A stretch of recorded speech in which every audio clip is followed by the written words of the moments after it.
ده المفتاح الجديد بتاعنا اللي هو صناعة.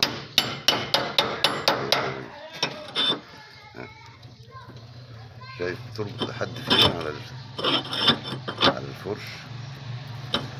قوة الربط دي من اختراعات ورشة الفنان العالمي أبو حسام ومساعدة الباشمهندس مصطفى. لف كده الفرش، شوفوا هيتحرك ولا قافش. ها ايه رأيك؟ شوف ايه رأيك يا عم سامي؟ ايه رأيك يا درش؟ فيها لقة ولا هزة؟ فيها لقة؟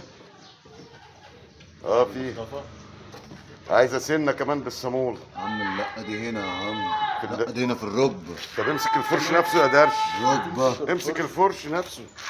امسك الفرش ده، الفرش ده هو العمود. مفيش الهوا تجميع ولا كلمة يا عم مهوى. مهوى بس ايه لا. لا الركبة دي عايزة لا. ايه؟ اكسر احنا في ركبة. الورشة اهوت يا عم. اكسر لا ركبة. مفيش النهارده. مفيش ايه النهارده؟ هو اخرك كده خلص يا دي اربط يا. ايه اللي مفيش احنا النهارده؟ حلينا اكبر مشكله، الفرش اللي كان برضه متضمر. دي برضه دي مش هتنعمل النهارده، ده عايزه يوم لوحدها. ليه؟ مش وثانيا دي تمشي يا مصطفى. لا هي عايزه تشحم بس هو ما بيشحمش. لا هنشحن. مش كتير، مش كتير يا مصطفى. لا كتير يا عم. لا يا عم مش كتير. اكسر ركبه يلا.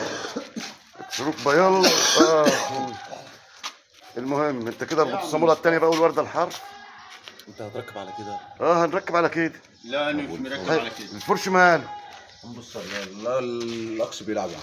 طب اما تركب العجله هيبان لك كل حاجه يا مصطفى. بدأنا نركب كده هو بيجمع على الصامولة والورده الحرف وهو مرتاح ولا في مشكله، وهو على خرجيته اهو. يبقى يحلها ميكانيكي بعد مني على المفتاح ده. يلا يا عم بالراحه وانت بتشيل المفتاح الغالي ده يا هلا. رفع لفوق كده. ايوه تصميمات الباشمهندس علي عوض الله وانجاله واشباله واشباله.